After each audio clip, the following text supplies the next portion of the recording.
All right, we're finally here. I mean, this is the week.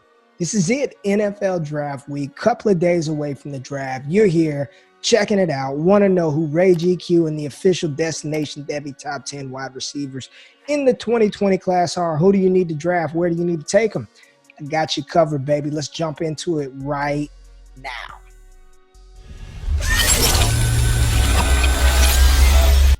All right, so kicking it off at number 10, I'm rolling with the wide receiver out of South Carolina, Bryan Edwards, the man who recorded one of the earliest breakout ages. He was dominating SEC talent at 17 freaking years old, man, which is insane. You know what I'm saying? He's a true freshman at South Carolina, 500 receiving yards, 44 receptions, and that's while playing with Deebo Samuel for 3 years as a freshman, sophomore, junior season.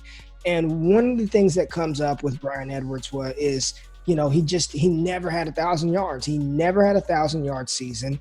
He was never this just dominant force at South Carolina. South Carolina was not a very good team. Context matters. Context should never be an excuse for a player, but it should be used to sort of paint just a more complete picture. I know his age-adjusted production and metrics are all there. That is there with Bryan Edwards, and he's got the size. He's got the prototypical size for an outside X receiver, one of the top-rated corners in the 2020 class. I mean, Edwards was doing a number on those guys, man. Patrick Surtain Jr. So when I'm looking at just a player who I think is going to be a safe player at the next level, I don't know what his upside is ever going to be. I know a lot of people talk about Michael Thomas and all these things. I think that's too far-fetched to start saying for Edwards. And let me tell you, what I'm going to do with these wide receivers, it's not as easy for me coming up with comps for wide receivers as it is for running backs. So I'm not going to throw out frivolous comps for the sake of just saying a fucking comp for a guy. I really don't have one for Bryan Edwards, but I like his talent. I think he does have some upside to his game. And, giving his ADP where he's being drafted in the second round, mid to late second round of rookie drafts, I think that's an appropriate place for Bryan Edwards. So for me, my number 10 wide receiver in the 2020 class. Checking in at number 9. I know a lot of people won't like this. Henry Ruggs, the wide receiver out of Alabama. He's my number 9 ranked wide receiver in the class. And the crazy thing about it, he's probably had a good chance of being the first wide receiver taken at the next level. I understand the context surrounding Henry Ruggs, and he didn't meet those analytical thresholds for receiving yards and receptions. And, sometimes, he was the third, fourth, fifth receiving option on his own team behind Jeudy and Devonta Smith and Najee Harris and Jalen Waddle. He does have elite athleticism, and I'm talking outside of just the 4.2 40-yard dash that he ran at the combine. His vertical jump, the explosion, his acceleration, his contested catch ability, there are flashes that you watch Ruggs and you say, oh my gosh, this dude could be. And then it makes you think, why couldn't he be? Why couldn't he be the number 1 or the de facto number 2 for that Crimson Tide offense? Why was it that he was at a lot of times the third or fourth read for Tua? And that concerns me. If he couldn't beat out Devonta Smith, if he couldn't beat out Jalen Waddle, why do we just automatically assume he's going to come into the NFL and be a number 1 wide receiver or number 2? Like, that very well may be in his range of outcomes. But given his cost, his ADP right now, and given what that's going to be after the NFL draft, I don't want to pay that for a player who I don't feel is going to be a consistent fantasy producer. And that doesn't mean that Henry Ruggs is not going to be a great player for a real NFL team, because his skill set, all 32 teams in the NFL can use a player like Henry Ruggs. When you've got somebody that can stretch the field vertically, it opens up everything underneath. Can you imagine if Michael Thomas had somebody who was actually talented on the other side of him, screaming down the field, occupying a safety and a cornerback because they have 4.2 speed? Oh my gosh. He's much more McCole Hardman and Tyreek Hill, right? I think in best ball, he's a fantastic option. I think there are going to be weeks where Henry Ruggs goes out there and catches 4 passes for 150 yards and 2 TDs, but then he'll go back to back weeks with 1, 2, 3, 4 receptions. Just not the type of player that I'm willing to invest in Dynasty, even though I think he's going to be a very good wide receiver at the next level for an NFL team. Just don't know how consistent he's going to be for fantasy.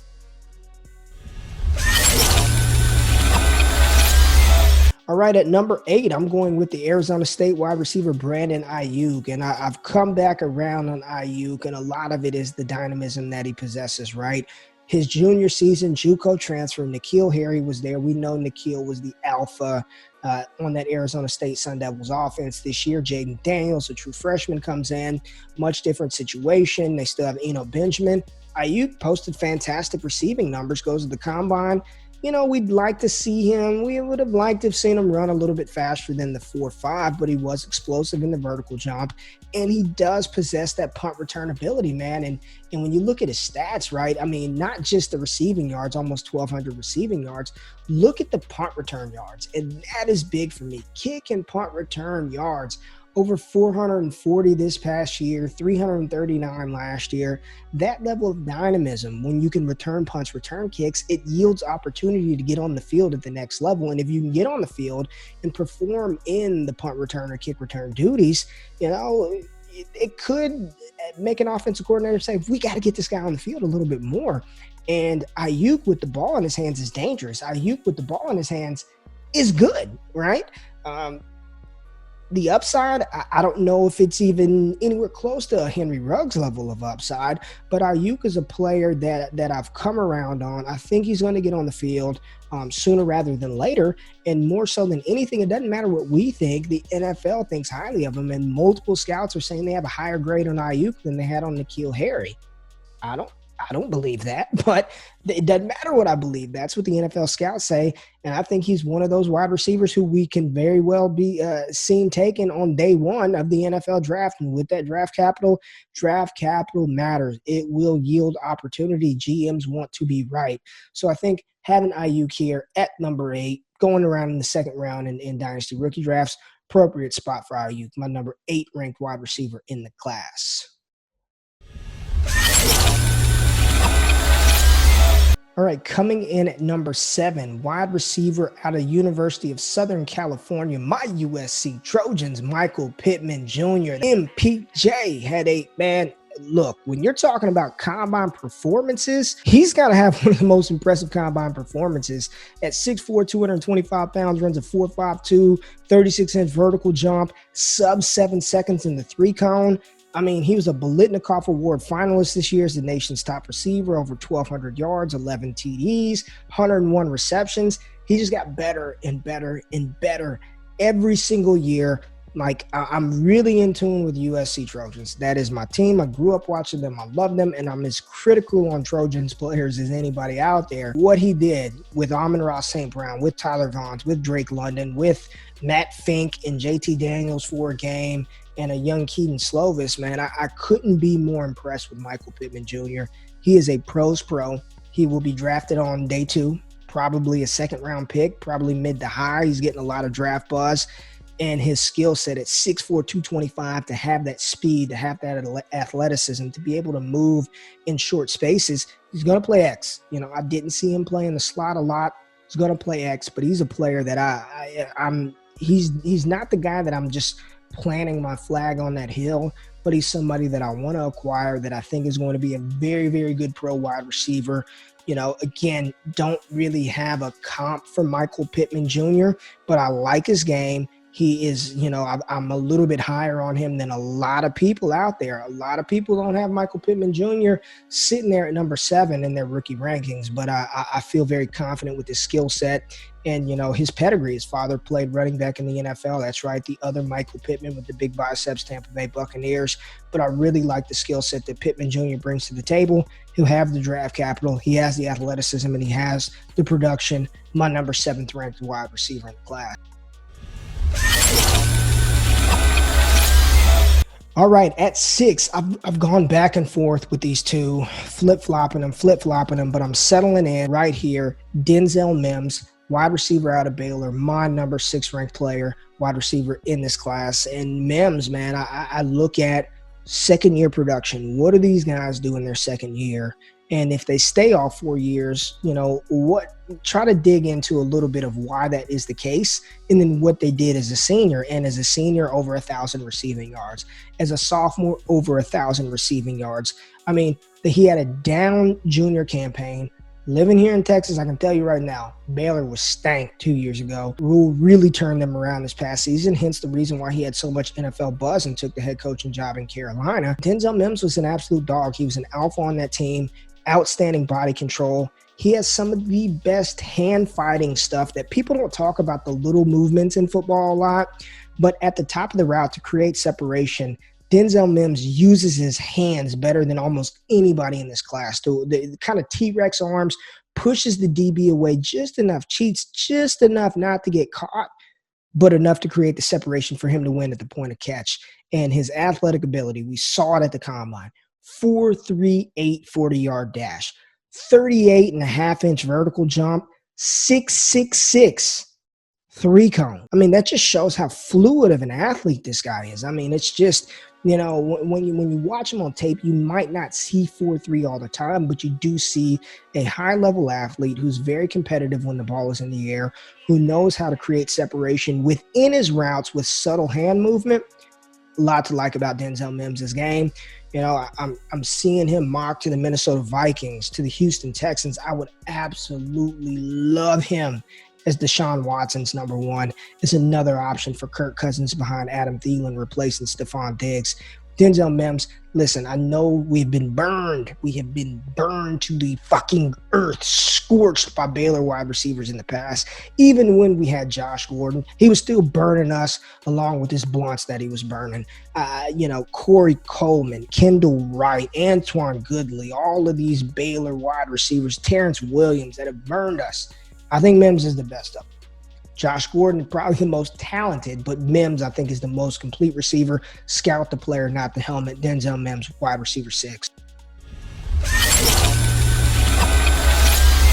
All right, I said I've been flip-flopping back and forth with 5 and 6. Number 5, my man T. Higgins. His pre-draft process has been kind of a shit show. I don't want to hear T. Higgins talking about he didn't have enough time to prep for the combine and he just got done playing, and so did everybody else. Justin Jefferson played the same fucking game you did. Denzel Mims was even at the Senior Bowl, so I don't want to hear about you not having enough prep time, T. Okay? I like your game. You didn't have to say that. I'm not concerned about his 4.5 40-yard dash. That's plenty fast enough at his 4.64, 215 pounds. There's some T. Higgins film on the channel, T. Higgins All 22 film. Watch his release. A lot of people talk about T not being able to separate, not being able to run routes. It's bullshit. He can. It may not look like Jerry Jeudy. It may not look like KJ Hamler because he's 6'4". Texas A&M game in 2018 where he skies over a defensive back. Fantastic when the ball is in the air. The best high ball, jump ball wide receiver in the class. The way that he times those things, it's just a knack and a feel. And then after the catch, he's not nearly the yak monster that a CeeDee Lamb is, but he's very good after the catch. And he does run some very precise routes. When you had a precise quarterback in Trevor Lawrence, you've got to be on point, right? And there were sometimes he made Trevor Lawrence look really good. Body control, awareness, where he's at on the field, situational awareness, a lot to like about T. Higgins' game. I think he's going to, again, get second-round draft capital, and with that, I'm more than confident taking him back into the first, beginning of the second round. If you're lucky, he might fall to the beginning of the second, but back into the first, I'd have no problem taking T. Higgins, my number 5 ranked wide receiver in this class. All right, at number 4, Mr. 4TD game himself, Justin Jefferson, the stud wide receiver who just comes from the most prolific offense in NCAA history. One more time, the most prolific offense in NCAA history. I'm going to preface this by saying I think Justin Jefferson is very talented. I think Justin Jefferson is the safest wide receiver in this class, but I'm also aware that he played on an offense that did something that no team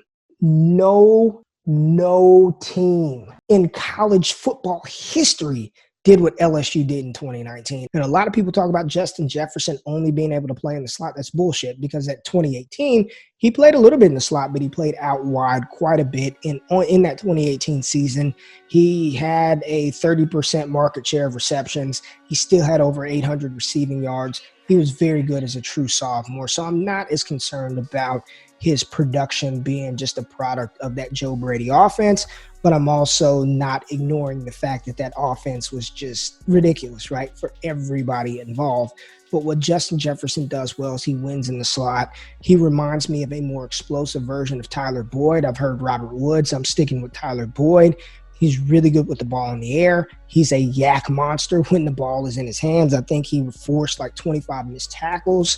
And he's an athlete. A lot of people question how athletic he was. He goes to the combine, runs a 4.4 340-yard dash, explosive in the vertical jump and the broad jump. I mean, it's everything that we wanted to see. Those boxes checked. He checked it. And coming from a 2-star recruit who nobody wanted him, and probably the only reason he got a scholarship offer to LSU is because both of his brothers played at LSU. One of them is in the NFL, plays defensive back. The other one, Jordan Jefferson, was a quarterback for their team. I mean, he's had to work and claw and scratch his way to everything that he's gotten. He's only gotten better and better and better. And 111 receptions, over 1,580 yards, and 18 TDs. Sign me up. I want that guy. Justin Jefferson, I'm taking him comfortably round 1 in rookie drafts, my wide receiver 4 in the class.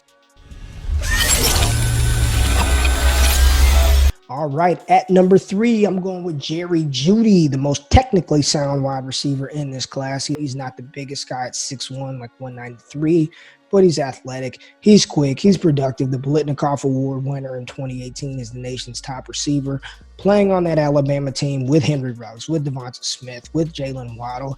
He still was the alpha, or at least in 2019, the one lowercase a, the Devonta Smith's one uppercase a. Jerry Jeudy's talented. Jerry Jeudy is going to win. He's going to win often. I don't think there's going to be much, learning curve for him figuring out how to defeat press coverage. If defenders get their hands on him, he's a little small, so he may get pushed around. Man, if you throw him in the slot, he's going to be absolutely dynamic from day one. Jerry Jeudy's a stud, man. I think the easy comp to make is Calvin Ridley, because they both played at Alabama. They have similar body types, but I think it's a fair one, though. I know it's easy and I know it's the lazy comp, but I think it's a very fair and accurate representation of how he plays, how he wins. Both of them are very good route runners. Both of them are very good after the catch. Both of them are explosive, dynamic type athletes, and that's what I see when I watch Jerry Jeudy play. So for me, he's right there. And in the top 3 guys, I'd say 2, 3, 4, kind of splitting hairs here. So he's going to get the draft capital. He's going to go early, and I think he's going to be a very, very good wide receiver at the next level and for your dynasty teams. Number 2, Jalen Reagor, the wide receiver out of TCU, 5'11", checked into the combine at 206, but it's being reported that he's back down to his playing weight at about 195, which is fantastic for him. I mean, when you look at Reagor's his stats, right, as a sophomore, it kind of put him on the map. Over 1,000 yards receiving. Everybody was really excited coming in to this 2019 season, and it just didn't happen. I mean, 600 yards receiving, 5 TDs. That's not what we wanted out of Reagor. He did show some more dynamism on special teams, right? Punt return ability, over 380 yards on punt and kick returns, and then he also scored a punt return touchdown, had another one called back. But even in the context of a bad offense, he still led that team in receptions, market share percentage of receptions, receiving yards, and touchdowns. So even on a bad team, he was still the top dog. What I like about Reagor is he is a dog, and he is versatile. He provides so much offensive flexibility for offensive coordinators. You can give him those jet sweeps, you can run him on smoke screens. He's not limited in the route tree, and I think he's the second best 50-50 ball receiver in this class behind T. Higgins. What Jalen Reagor can do when the ball is in the air, he too has that outstanding, unique ability to track the ball. Go turn on the Oregon State game from 2019. Ridiculous ball tracking ability, high pointing the ball when it's in the air.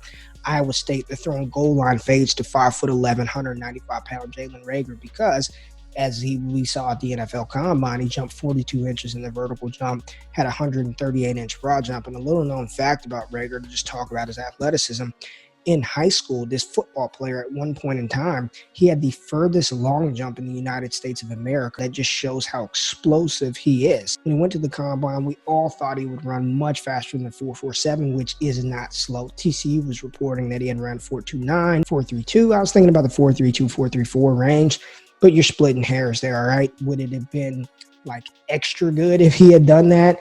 Absolutely, but a 4.47 is not slow at any stretch, right? And he provides, again, that dynamism, the things that he can do on the offensive side of the field.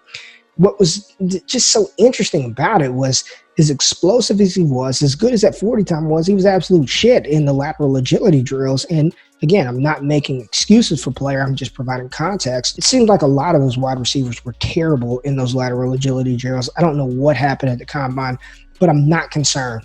Destination Devy, check out the Jalen Reagor All-22 film, and you tell me if that's a slow player or an unathletic player or not explosive player. He has the upside that I think is astronomical, that is through the ceiling.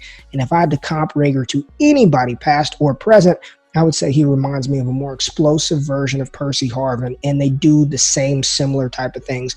Return the ball, carry the ball, catch the ball, go deep, run intermediate. You need me to return the kicks, I can do that as well. And had Percy Harvin not suffered with those migraines, which are just debilitating and crippling, who knows what his career arc would have been. I know he's a very talented player.